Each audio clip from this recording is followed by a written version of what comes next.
and this is a mistake that a lot of docs make, Mm-hmm. is they overcomplicate what they're presenting. Yeah. Meaning they sell the flight and not the vacation. They talk about the Uh-huh. dental procedures and they talk with dental jargon versus simplifying in layman's terms to the patient what is going on and what they need to do. This is Growth in Dentistry, a dental intelligence podcast, where we ask the question, what does growth in dentistry mean to you? I'm Steve Jensen, a dated dental nerd and your host. Welcome, everyone, to the Growth in Dentistry podcast. I am super excited for our episode today. This is another deep dive episode. These are some of my absolute favorite because we get the chance to talk with real people working in dental practices just like you and understand what makes them exceptional. Remember, I only bring folks on for these deep dives episodes if I can prove with numbers that they are exceptional in a unique area in their business. And this is one that I feel like is going to be super relatable to the listeners. So hold on, because we've got some cool stuff coming. Now, before we jump into that, couple of quick shout outs as always. If you are new to the podcast or if you have come back for multiple times, please subscribe to the podcast. This is on Spotify, YouTube, wherever you're finding us, Apple Podcasts. Go ahead and like and subscribe to the podcast. It helps us to get our voice out there to your fellow peers. Also, another quick shout out, Dental Intelligence. We are grateful for them for sponsoring this podcast week after week, for their marketing team, for producing it and doing all the work on the back end. As always, they have a $50 gift card that they give to anyone who will come and check out a demo of the solution. There's some cool new things that they've released, things like scorecards where you can create a custom dashboard for all the metrics you want to see, which saves you a lot of time, where in the past you had to go sift through a lot of stuff to get the view you wanted. And now you can just get it all in one quick, easy scorecard. Or we do insurance claims management. A lot of people don't know that anymore. Or we have a full payment solution now. So there's some cool stuff that we're releasing, and we will continue to release. Their goal is to keep you guys focused on patients and less on a lot of these manual tasks. So once again, a $50 gift card. The URL to go check that out is get.dentalintel.com .net/podcast. So go and check out a demo with Dental Intel if you haven't for a while. Now, without any further ado, our guest for the day is Kirk Teachout. He is a phenomenal human. He is the business manager and part owner in their practice. I don't know if I'm allowed to say the practice name, Kirk, but they're out in Texas. Can we say the practice name? Tennessee and Covington Oh, Family Dental. Yeah. Tennessee. That's so funny. In my notes, I put Texas, the wrong T state. Okay, out in Tennessee. And he and his wife, well, I'll let you guys give the story. Will you give us a little background to the practice, Kirk, and how you got into dentistry, how your Yep. wife got into dentistry, and tell us a little bit of the backstory. Sure. So my wife obviously went to dental school. I am not a dentist, even though I get Mhm. portrayed as that a lot for what I do. But 2.5 years out as an associate, she was like, the only way I can pay off my student loans and kind of have autonomy is to buy a practice. Yeah. And she looked at me. I remember that day very clearly, still to this day. She looked at me and she said, "Will you help me?" And I was like, sure. Coming from the music industry, I have a very unique perspective, but I had built businesses before, so I kind of knew that side a little bit more. So she was like, will you help me? Like, yeah, loving husband, I want to help her achieve that dream. And I knew that working together as a unit, working on a solid foundation and a solid vision, we would be able to exponentially grow, right? So we did that. I started helping her 4.5 years ago in 2019 in September. We bought a very small practice in a rural area that was, for a little over $300,000. And then over the last 4 years, we've been able to build a seven-figure practice only working 3 days a week. Yeah, that's So pretty it's amazing. pretty fun. In Yeah. fact, I'll just point this out too for those that are listening. If you didn't catch, just to connect the timeline, they bought it in September of 2019. That was a tricky time to buy a practice. You'd been in for 6 months and then COVID hit. Yep. That must have been quite the roller coaster. It was. And as a first-time business owner for my wife, and honestly for me too, I'd never seen tragedy like that, Yeah. right? And so going through that together, obviously was very scary, Hmm. but it was the best thing for us because we were able to sit down as business owners. We know what we need to do a lot of times, but we Hmm. don't feel like we make the time to do it. And so during those 2 months that we were shut down, we sat down, we figured out what we wanted in the practice and how we were going to accomplish that. From the team members, from the things that we wanted from patients, insurances, all sorts of stuff. And we implemented that going into coming back. Hmm. So that it was the best thing for us at the end of the day. Yeah, that's great. Now let me for the listener, just so you guys know, like, why is Kirk on here? What is it that makes them unique? And then we'll kind of size up the business so you understand like the business size, how many team members and stuff like that, so you can kind of relate and place yourself against them. So here's the reason why. I was looking at practices. Now, I'll tell you, they are top performers in case acceptance. I think that's like a common trend. I obviously have this like love of that. It's like the work smarter, not harder metric. But here's what really got them in. Here's what I love seeing. So I jumped in to their practice and was interested to see like, okay, where are they growing? So they're clearly a top performer in case metrics, at getting patients to say yes to treatment, big cases, small cases, which I'll share a little later. But here's what I loved seeing. Their appointments. So I can see year over year, if you've never looked at dental dental before, I can see year over year, how many appointments are they completing? And generally speaking, if I see a practice that's growing from increasing their volume of appointments, it's a stressed out dentist, okay, and a stressed out team. Like they're doing more work to try to get production out of the business. And the honest truth is, normally when I see like increased volume of patients, there's actually a hit to case acceptance. So patients aren't as likely to say yes. Like people feel stressed. There's a whole drag on the experience. And what's super cool about their practice out in Tennessee is that visits line has stayed like pretty constant for 2, 3 years, but the production has continued to increase. And primarily where they're doing that is getting really good experience with the patient that is increasing their case acceptance. So diagnostic habits haven't like dramatically changed, okay? Like, or the types of dentistry from my perception hasn't like dramatically changed. Like what's cool is that they're just getting patients to say yes to more. So Kirk, will you kind of first size up the practice? How many doctors, how many hygienists, how many team members, so that folks can understand kind of how your business is the same or different from theirs? And then let's talk about kind of how you're getting these outcomes that you're getting in the business and how you're Sure. able to grow Yeah. without having So, to like go to 4 days or five right. days or, see way more Right. patients.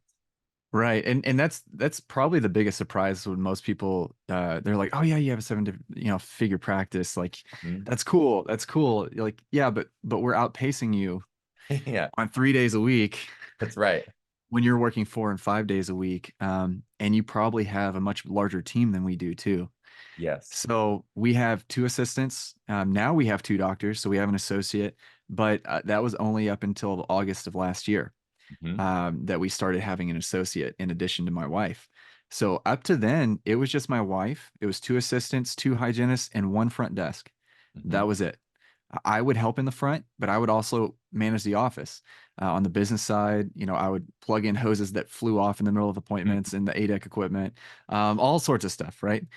But we generally like to have a small team because we can get ultra efficient and make sure the culture is the same because everybody works super hard in that team. Now we're growing a little bit more. We do have two front desk. I fired myself at the beginning of this year Hey, to congratulations. just, yeah, it was amicable. It was fine. Yeah. There was no hard feelings, but we were able to build this really cool office culture to where they work hard and they want to come back. Our front desk, when she goes to Jamaica every year, she texts us when she gets back. She's like, "I'm ready to get back to work." I'm Hmm. like, "Really? From Jamaica? Okay, great, cool." So creating that experience not only for your patients, but also for your team members is super important. But we've been able to create this cool office simply by growing us ourselves as leaders and creating those two different cultures from the team culture and also the patient culture. And Now that's I'm what gonna we, ask I'm gonna ask a unique question. Is that okay? It's a little bit of a curveball. yeah, go So ahead, go 3 days ahead. a week, one of the things that comes up when doctors are like, how would I go to 3 days a week is how do I keep team members that will only work 3 days a week? Does that make sense? Like most people, most of Oh, America, yeah, folks are working 5 days a week. They're collecting an yeah, hourly wage. So can you tell us a little? I mean, obviously you figured something out. Can you tell us like how you make it make sense for you and the team members on a sure. 3 day week schedule? Because that's one of the questions that comes up. We didn't talk about this beforehand, but is a That's is a fine. question that comes like that, how do I practically approach that? So how have you guys Sure. thought about that? So when we came back from COVID, right? So Hmm. we asked the team specifically, if we come back at 3.5 days a week, we're not increasing pay. Would you guys be okay with it? Because I wanted that to be, a decision that the team made, not just Yeah. we made. Um, but they were like, yeah, let's see how it goes. But what we did to combat that, the loss in hours in the Thursday afternoon, was we created a bonus system. Mm. So in creating that bonus system, historically, like we pay less than industry standard with all the positions for the most part. But at the end of the year, I sit down and we have one-on-ones with each team member and I show them what they actually made hourly, which is typically $5 to $6 more than industry standard because of the bonus. So you combat that with that. It is difficult, I will say, just to be honest, it is Yeah. difficult to find people Hmm. because of the mentality that people have, right? They like a guaranteed wage, which I Yep. get it. I understand. But when you can sell your vision and you can get the reputation of your office out there, people will try to knock down the door to get into your office. Like we just hired an assistant that has applied 3 times for that position. And we finally hired her, right? And it wasn't because she wasn't qualified. It just had a good candidate at the same time, and we went with a different decision. But she wanted in our practice very badly. Hmm. And I explained to her the bonus system. She asked for a higher wage. I'm like, look, I can't do that, but I can do this. And Hmm. with that bonus system, just trust me, you're going to make more. And everybody who has come in has said, yeah, I'm making more than I was even working 5 days a week at my previous position. So that's how you combat that with that 3.5 day, because the team is still there on Thursday after or Thursday mornings. We're just not there on Thursday mornings, so Okay, they're cool. still seeing hygiene as long as they don't need any exam that day. Okay, cool. That's helpful as well. Like, where are they kind of making up some of that? So that's great. Thanks for going on that tangent. I think that's a natural question. Like, as people Sure. are thinking practically, like, okay, if I'm working 4 or 5 days a week, how could I scale back? But I have to think about this whole team pay type of a thing. So I think that's very interesting and very cool approach with the bonus system. So let's any other sizing questions that I have. So we've got kind of hours. Oh, in network, out of network. Tell us a little bit about that, and then let's jump into kind of some of the practice Right. dynamics. So Okay, so these are the questions that I typically get when I tell people we're a 7-figure practice on 3 days a week. yeah. Oh, you guys must be fee for service. Hmm. No, no, we are fully in network with almost every insurance company, and only now, after 4.5 years, are we starting to drop back to fee for service. Yeah, cool. So we've been able to do what we do with full in network. Um, Also, same with hours, right? They're like, oh, you must work 14 hours a day. No, we work 8:30 to 4:30 with an hour lunch. So still not, oh, you must live in a big, area, big city or what. No, we live in a rural area of maybe 13,000 people within the whole county. It's not that huge. And yet we're still able to do it. Oh, you guys must do a ton of dentures. No, we don't do dentures, period. We refer all those out. Oh, you must do big cases and specialties. No, it's all bread and butter dentistry. We did 8 ortho cases last year. That was it. Mm-hmm. Like it's not crazy. It's just crowns, restorative extractions, partials. That's it. So it with everything against us, we've still been able to maximize what we do. And like you said, do exactly the same thing, but increase the case acceptance and do more on the patients that we currently have versus trying to get 100 new patients a month. Hmm. So let's do, and oh, I've got one other layer. That's perfect. So we're in network. We're starting to make the shift, but everything we're talking about performance-wise is all happening while we're in network.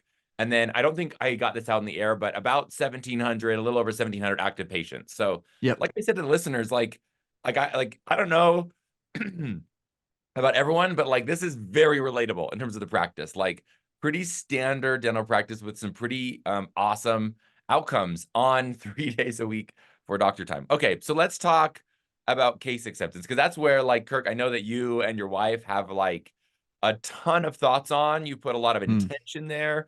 You put a yeah. lot of structure around that and thought. So let me just like share a few things that are really cool. So I'm going to share a couple percentages. So Go ahead. industry averages, I'm going to start there for the listeners. So an average practice when they present dentistry gets 39% of the dollars they're presenting completed. Top performers, top 10% is 58%. And these guys are 53%. Okay. So they're like flirting with top 10% there. Now, here's what makes it especially cool. Normally, when I look at the average treatment presented, the industry average is just over $1,000 a doctor presents per exam. And Dr. Teachout's not presenting a wild amount more. She's presenting about $1,400. Okay, so a little bit above average. But here's always what happens. Whenever treatment dollars presented goes up, case acceptance always, well, almost always on the averages comes down. Okay, so when I look at big groups, dollars up, case acceptance goes down. And here's what's amazing with their practice. And there's this like theme here with case acceptance practices. When dollars goes up, their case acceptance stays high. Okay. And that's where we're getting this really cool outcome where normally when I see a practice, a unique practice that's like presenting lots of high dollar cases, then their treatment acceptance is really low. So these guys, just to like play those numbers, they're flirting with top 10% on case acceptance and they're slightly above average on treatment presented, which is like really, really hard to do. The last thing I'll comment, I can do this thing called a growth report. If you guys aren't customers of DI or are a customer of DI and never want a growth report, just hit me up and I can give you the benchmarks of how you're performing. And then one of the cool parts on this growth report is it shows your case sizes. So if you present like $0 to $1,500, like the smaller stuff, all the way up to like a 10,000 plus case, what is your case acceptance like on that? And what's really spectacular about these guys is their case acceptance is pretty consistent through the whole thing and really high. So like the bread and butter dentistry, it's like over 70% of the dollars they're presenting is accepted, which is like way into the top 10%. They're probably like top 1% there. And then on the big cases, which he said are rare, right? There's not like tons there, but when they do the big cases, their case acceptance is still like close to 50%, which is like really, really good. So some really cool performance there, just so that listeners hear like these guys know what they're doing. And so I'm very excited, Kirk, for you to riff and like talk through the way you think about it. So I'm going to shut my mouth now and let you talk and share with Yeah. us your words of wisdom here. How do you guys do that? Well, man, so there's a couple of different ways, and I'm actually creating like a blueprint of how we do this right now. Yes. Um, yeah, so if anybody wants it, hit me up afterward, and I will give it to them for free because it's all in how you approach the treatment acceptance, right? Or just the treatment presented, right? Um, everybody, especially new grads, when they're coming out, nobody knows how to treatment plan. You're taught the clinical side. You spend $500,000 to do that, and you know the words, you know the jargon, you know what needs to happen. But as far as presenting it, like at the end of the day, like you are in sales. Like it's Mhm. you can't get around that. And you don't have to think about it as sales because a true salesman doesn't feel like they're selling you anything. They're just giving you your options. And so that's how we approach it, right? So there's really three things, right? So you find the findings, okay? And you know that if there's bacteria in one area of the mouth, that bacteria is probably somewhere else in the mouth. So you need to look harder. Two is you need to give them their options and explain the options, right? I know we got a review this week actually, and that's one of the most reviews or the reviews that we get the most is I have never known more about my mouth than I ever have. And Hmm. it's because we educate the patient. Just educate the patient on what the options are and give it to them. Don't pressure them, just give it to them. And when you just give people the options, then they make an informed decision based off of what you tell them. Be super concise. Don't over, present Hmm. whatsoever. But Can I also ask doing one quick quad. question in the education Yeah, side? yeah, go So ahead. technology wise, like what's the patient seeing through the education process? Are you guys doing pictures That's a or great question. intraoral scans? Yes. So that's always something that comes up. Like education, like great, we want to educate them, but like, can you go one layer deeper and tell us a little bit about how you're educating? Is that cool? Sorry to take you on the You're tangent. Then we'll come no, back. no, you're okay. You're okay. Your greatest ROI is going to come from an intraoral camera. Hmm. Period. And you need to get a 60-inch screen to throw in front of them. Yeah. You need to. I don't care how Mhm. you need to do it. Wait for Amazon Prime Day, but get a 60-inch screen. You need to put it in front of them. Take that intraoral photo. You don't have to get a $3,000 intraoral camera. You can get a cheap one, but take that photo and throw it up on the screen. So even if it's a good patient, right? So our hygienist will obviously take photos of problem areas and show the patient like this is the reason why. Um, because people just don't know, right? If you don't see it, like that sells everything right there. It's like, Yep. oh man, that's in my mouth. Like, yeah. And when you can prove it, right? Yeah, that tooth is cracked. Like case acceptance goes up dramatically because, like, yeah, you're not just telling me and I'm trying to trust you. Like, I can see it. It's Yeah. proof, right? But we take pictures of even the good teeth and people who brush really well, floss really well, and have good oral health to promote continual good habits. So, like, hey, look, you're doing great. Like, Mhm. this is what it looked like before. This is what it looks like after. Like, I really didn't have to do much as far as cleaning your teeth, but still, this is great. And keep up the good work. So giving them a confidence boost, like they're doing great, affirming that they're doing great is really great because that when they do have something, then they trust you, right? You're not just throwing everything at them.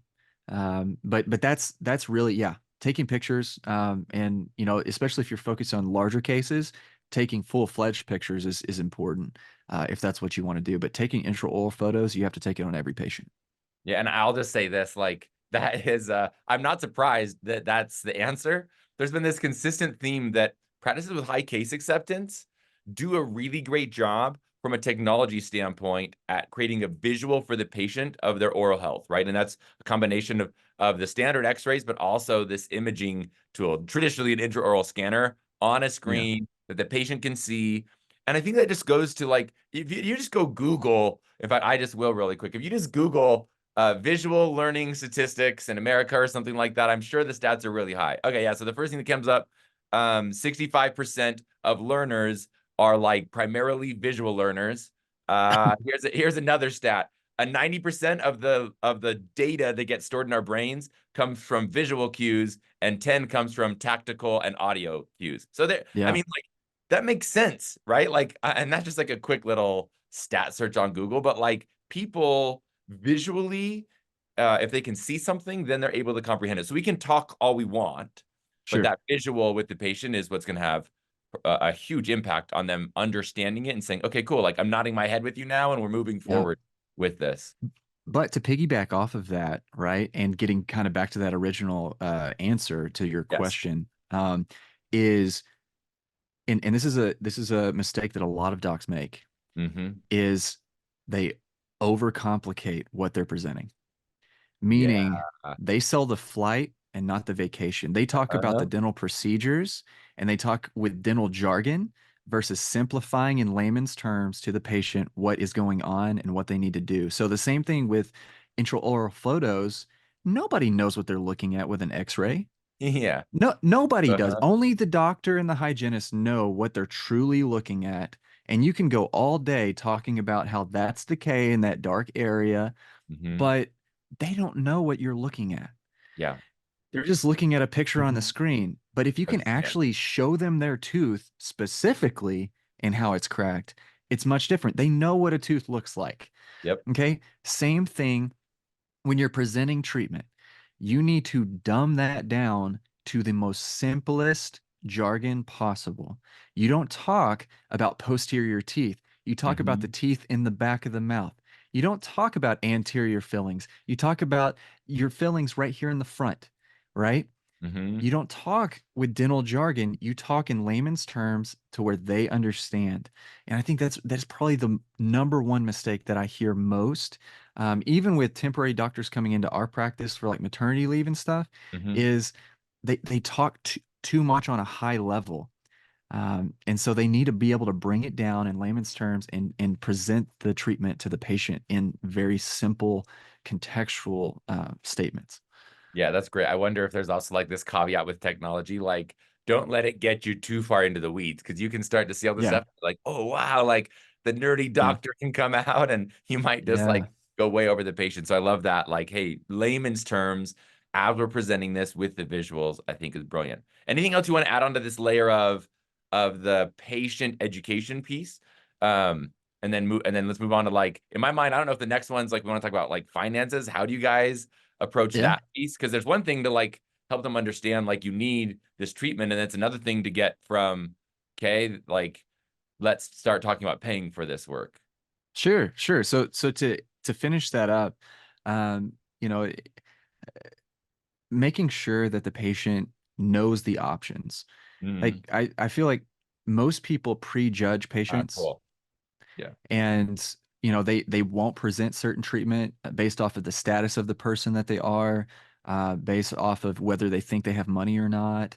Like, Hmm. it doesn't matter. I learned that early on in sales when I was working for Vector Marketing selling knives. Okay, Hmm. I walked up to a lady, or I came up to a lady's house. She lived in a modest trailer, and honestly, at 18 years old, when I was selling knives, I was like, oh great, I'm never gonna sell her, a $2,000 block of knives. But when I went in, we started talking. I started doing the stuff that I was supposed to be doing. She bought two of the ultimate sets that were worth $3,000 a piece just because I just presented it, right? Hmm. Because she also has a lake home that's bigger than the trailer that she lives in. Hmm. And she wanted some for her lake home. She wanted some for the home that she was currently living in. So I was like, it's just a difference in priorities, right? Than what she wanted. But so from that moment forward, I have always just not prejudged anyone based off of how I felt that they would react, based off of treatment. So that's something my wife does as well, is she goes in, and no matter who it is, no matter what she feels, she presents the treatment and lets the patient decide. Obviously, she'll say, look, this is the best treatment. This is what I would do. But she's not going to just pressure like, I'm only going to give you the option of a crown, period, right? So we're not super aggressive either. We just give them their options and they make a decision based off of their moment in life and their finances and all that stuff. Which that actually, by the way, I think that shines through, and I was looking at numbers, the average treatment presented, knowing that you guys are doing pretty traditional dentistry and yet are, above average by a couple $100 on the average treatment presented. It shows that you do have that, like, hey, we're going to present consistently all the best options for the patient. Without worrying about that. Like the phrase I like to say that I think folks should believe in healthcare is that like it's investments in self are always worth it. I like repeat this all the time. And the second thing that I say is it's worth it even if it's expensive, right? Yeah. So like and I think people relate with kids. Like I've got two boys, a 7-year-old and a 5-year-old. And like I don't care. Like if it costs money, like we're right now we're going through the process. My son has one tooth that is out and his teeth kind of are like crowded. And so he's got two Yeah. teeth trying to come in and there's only space for one. So we're starting to have early conversations around like how are we going to create space for that tooth? Went to the orthodontist. And like Yeah. I honestly don't care. Like I'm going to invest in my son because I want it all to work how it's supposed to work, Right. And so if we can believe that, that definitely like will lead the patient in the right way because they'll feel that belief as we present to like, but if we're like inhibited where it's like, oh, this is kind of expensive, like I don't know if they're going to do this, then as we present that energy comes out and gets translated into what they receive, right? So that's super important. I agree as well. Yeah. Yeah. Okay, so let's Uh, talk. Can we talk finances now? yeah. Let's do it. How do you guys approach the financial conversation? Because that's one that freaks a lot of people out. Dentists or treatment coordinator, office manager, even though Sure. they do it, some people, it still freaks them out. Like they still get the butterflies in their stomach every time they're going to have a conversation around dollars. So can you talk us Sure. through how you guys approach that? Yeah. So when we bought the practice, people would just leave and say, send me a bill. Yeah. So that was a hard thing to combat Yeah. early on, Where that creates accounts because, receivable problems for everybody. oh my All of a goodness, sudden it you've got was like all this huge. money out there and you're like, we don't have money in the bank account. We're doing all this work, Yeah, which is a you end problem. up doing a lot of pro bono work that way. Yeah. So I mean, right off the bat, we changed the policy to where you pay for the services that we do that day. Yeah. Great. But we pride ourselves in giving people estimates and making sure that they know kind of what to expect before they even get there for treatment. Even if, we're popping them over for same day treatment, we present that to them with the finances of what that looks like before we even get them over into the other chair. Hmm. Um, I think in framing that way, it makes things so much better. And we also like overestimate, right? So if it's an extraction, we always quote the surgical extraction versus the simple extraction because if it's a simple extraction, that's great. They saved $100. Yep. But if I quote the simple extraction and now they are surprised that they have to spend another $100, it's a much worse experience. Hmm. And it's a lot harder to get people to pay for it. Yeah. So you always quote the best, right? And then it's a little lower. In framing those discussions, making sure that people understand like this is an estimate. This is an estimate. When you're talking about insurance, like I can't guarantee that this is going to be the final, outcome Yep. because insurance is not honestly here for you. Hmm. But this is what we see typically. And over time, like like, oh yeah, they're gonna deny this. Oh yeah, this is gonna be this. Oh, they're gonna Yeah. downgrade this. But for the most part, we tell them, look, services have to be paid the same day. Yeah. Now, obviously, if we, do a crown or a big case or whatever, they can pay half that day, the prep date, half the day they come in for the final restoration. That's fine. But for the most part, like we scan and mill them in the same day, so they have to pay up front Yeah. for a lot of that work. But as far as finances go, like we don't really do, I like it, like we do have care credit in office, Yeah. I was going to ask but you, we do any like patient financing stuff or yeah, I mean we payment do, but we plans, or is that don't pretty we don't do rare? payment plans. Yeah, we don't Yeah. do payment plans. The most we do is care credit. I for the larger cases, like really large cases, I do kind of work with things like that. Hmm. With ortho, when we do rarely have that, they have to put 25% down, and then we, do a payment plan over the time that they have trays or whatever, because they're Yeah. So coming a in every pretty month. traditional ortho Yeah, model that way. But like you said, right. you had like 8 cases last year or something. So it's not like that's a big part of Yeah. this. Yeah. Right. So we love doing it, but it's not something we focus on. Mhm. But yeah, as far as finances go, like you just have them educated on what the policy is, and the Mhm. people who don't want to do that won't be there. Mhm. So, like I said, last year we focused on our ideal patient. I think that really is the most important piece of Yep. all of this puzzle. Focusing on your ideal patient and our ideal patient, and we asked the team in the team meeting, like, what does our ideal patient look like? And they were like, somebody who's kind, somebody who wants to do the treatment that you present, somebody who is not insurance driven. Mhm. So, my wife hates it when somebody's like, well, what is my insurance going to pay? I was like, Yeah. okay, but do you want to be healthy or do you only want to do what your insurance dictates that you can do? Because your insurance is not trying to get you healthy, they're trying to make money. Mhm. So, and I have, all sorts of overcoming objections with that, but, we have figured out who our ideal patient is. And now, over the last 18 months, we've been able to really narrow down on the patients that we want to see in the chair Mhm. and have fired a lot of the patients that we don't want to see in the chair that are insurance driven, that never do the work. They always refuse x-rays every time they're in hygiene. And it makes for a much better patient experience, but also for a much better team experience. Because at the end of the day, we're there every day. Like, Mhm. if we're not enjoying being at work, then why are we there?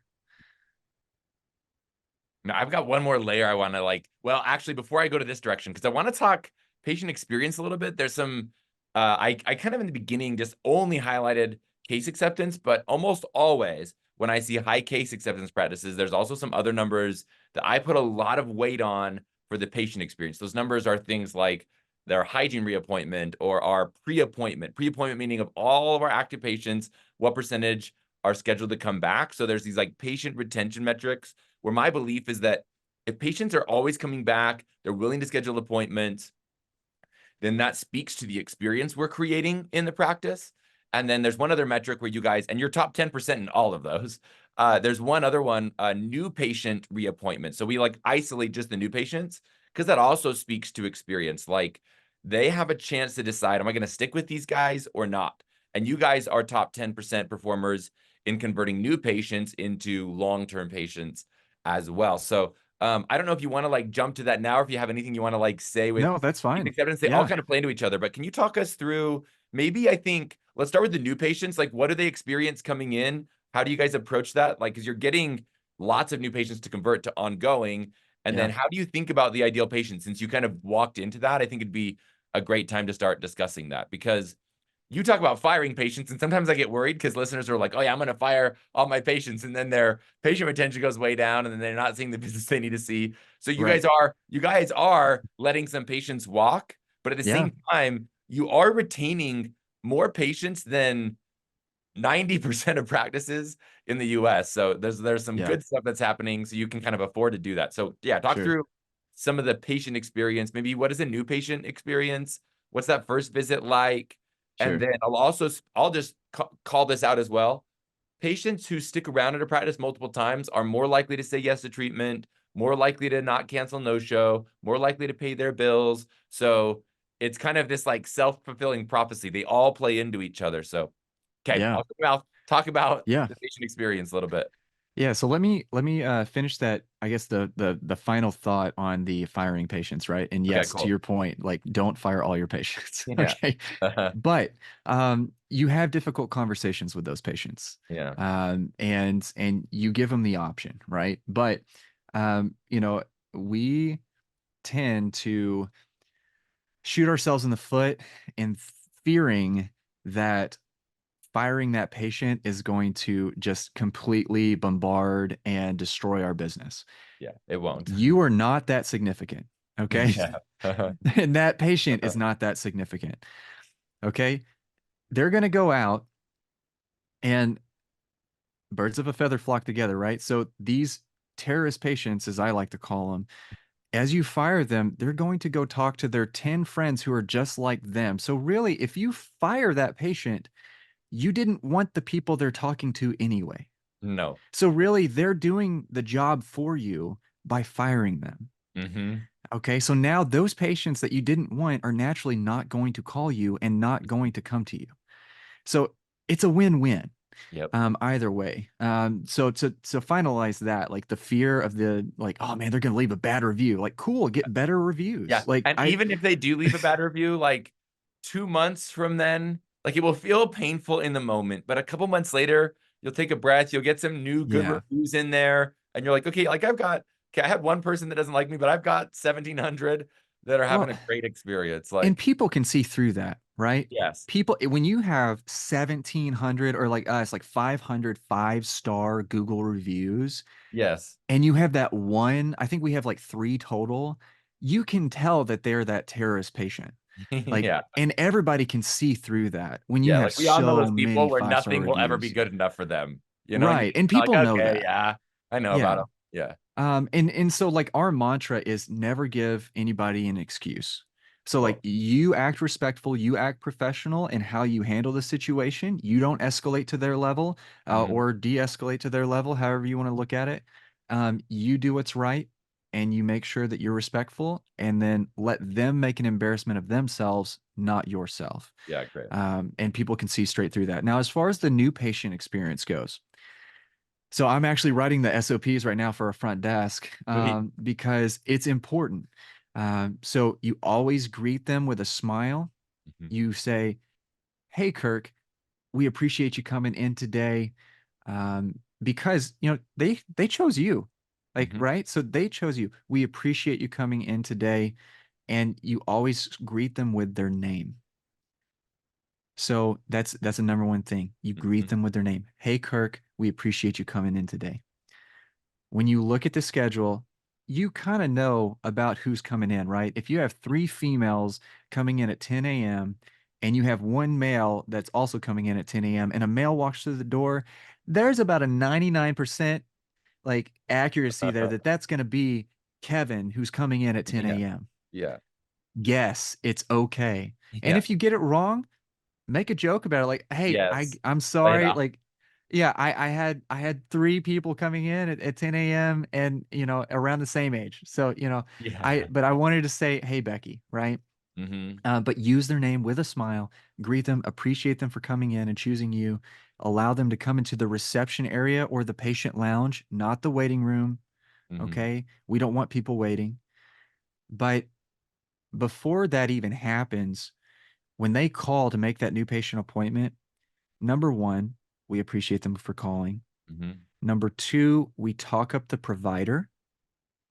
So Really when we make smart. the yeah, when they make the appointment, hey, you're gonna love Emily. She's gonna be cleaning your teeth that day. Or hey, you're gonna love Emily. She's gonna be the hygienist that day. She's really great. And you're also gonna love Dr. Lauren, who's gonna be Mm. coming in and meeting you.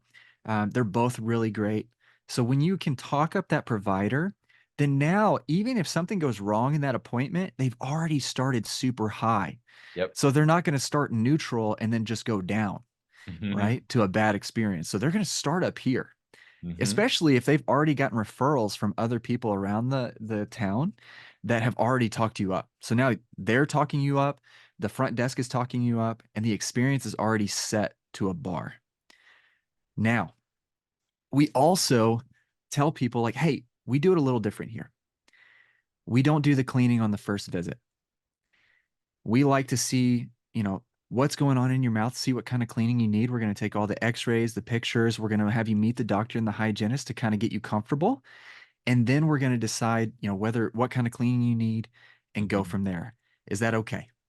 And give them the option, right? If that's not okay, if they're a busy person, they got to get in, they got to get a cleaning, there's an office for them. Once again, you're filtering patients. Mm-hmm. But we also tell them, like, look, we're not running a mill here. We want you to have a good experience. We tell them that on the front end. We want to make sure that you get the right care for you, and it's not going to be rushing through a bunch of stuff. We do that, and then we get them in. And if we can do the cleaning, we do. So once again, we set the expectation they're not getting the cleaning. And if we do it, then that's awesome. We did it, Yeah. right? Same thing with surgical extraction to simple. There's no surprise there. Same thing with limited appointments with new patients, right? Our current patients understand they're not going to get care that day. They Mm. understand that we're just going to get them on the road to recovery and potentially out of pain. But for new patients that call and get a limited exam or an emergency exam, we frame it like, look, there is going to be a wait. Mm-hmm. There is going to be a wait because we'll be working you in, right? There's a reason for it. It's not just out there unknown. So there is going to be a wait because we're going to be working you in, but we'll at least give you some options and on your road to recovery.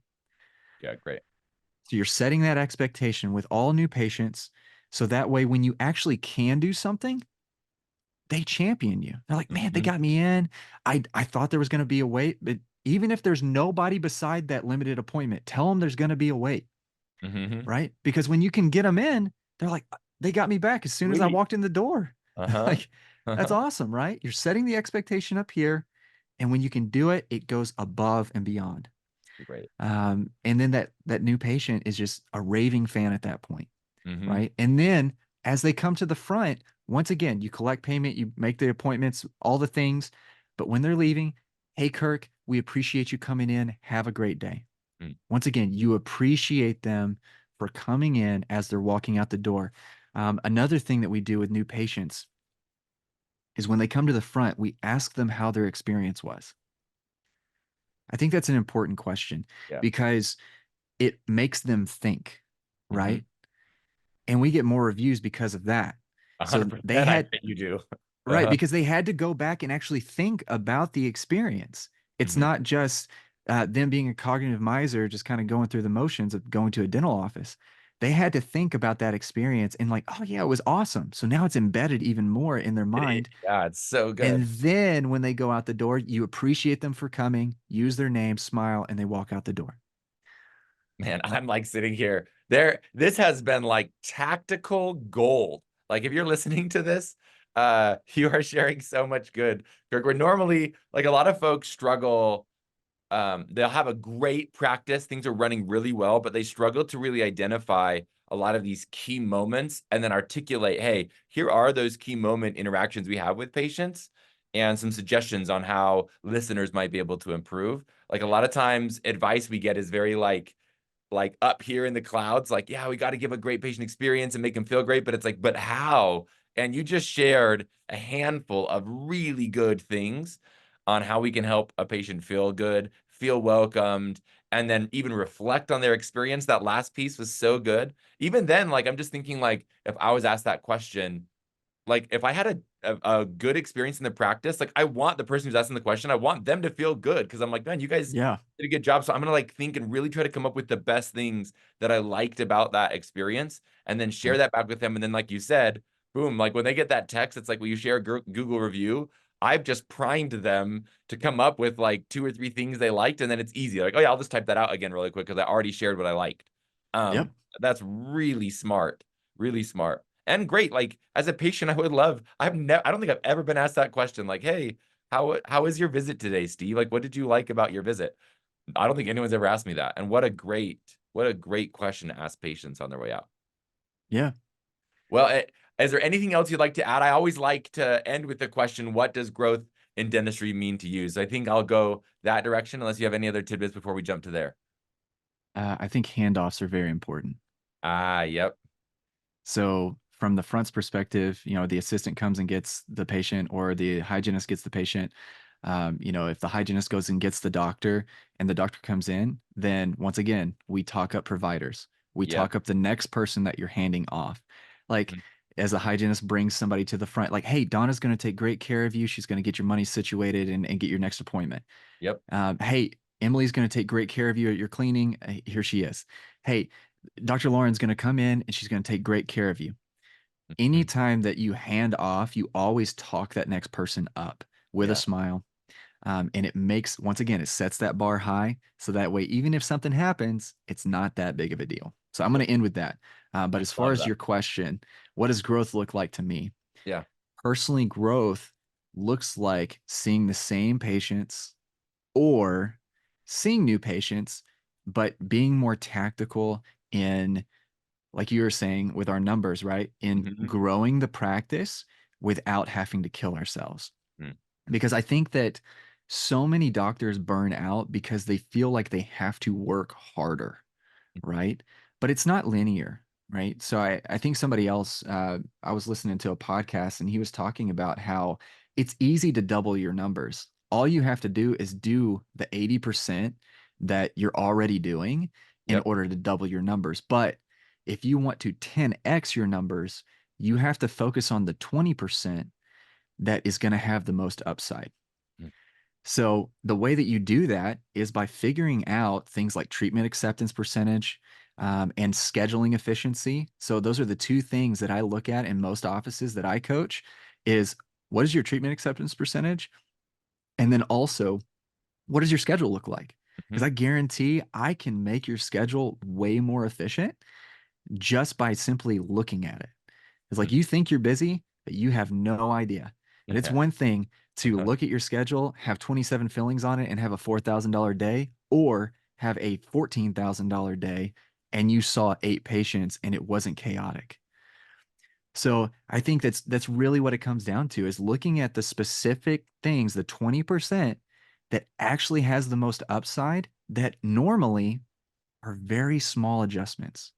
Mm. It's not big things. It's not like, oh, we need to put a CBCT in. Oh, we need $500,000 worth of equipment in Mm. order to double our numbers. Like, no, all you need is to look at small nuances like we've talked about, like patient experience, asking specific questions, and the little handoffs. Those little things are what creates your numbers to grow exponentially with the exact same patients that you have versus trying to double up on your patients. Yeah, what a perfect answer. Well, let me finish with this. Thank you. I'll just express my personal gratitude. This has been freaking awesome. I hope Yeah, that listeners love it as much as I do. There's pure gold. Now, Kirk, I'm sure folks are going to want to reach out to you. So I always ask, like, what's the best way to get a hold of you? Do you have sure. like a website? I think you are running a program as well. So you've been obviously helping your wife, but then you're an Yep. entrepreneur at heart. So you've got some other stuff going. Do you have any give outs you want to give?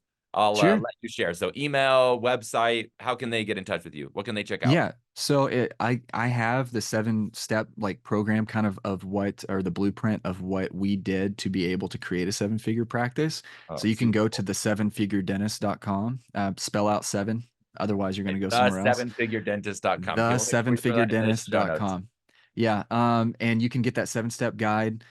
You can also book a call with me there if you put in all your information and whatnot. But I'm on Instagram, man. I I at Kirk Teachout, super simple. And I am just talking to doctors all day.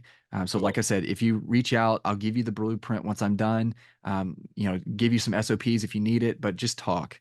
That's the way that I really love to talk to people, is just through Instagram.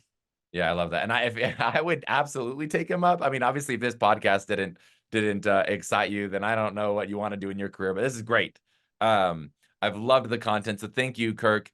And thank you, listeners, for joining. Every week, we try to bring content from the practices who are performing at the highest level in the industry that have a cool story that you can relate with to really up level yourself. Our goal, as always, like the title of the podcast says, is to help practices grow. So thank you again, Kirk, for joining, and thanks, listeners, for joining us. This has been a Growth in Dentistry episode. My name's Steve Jensen, your host. Keep growing.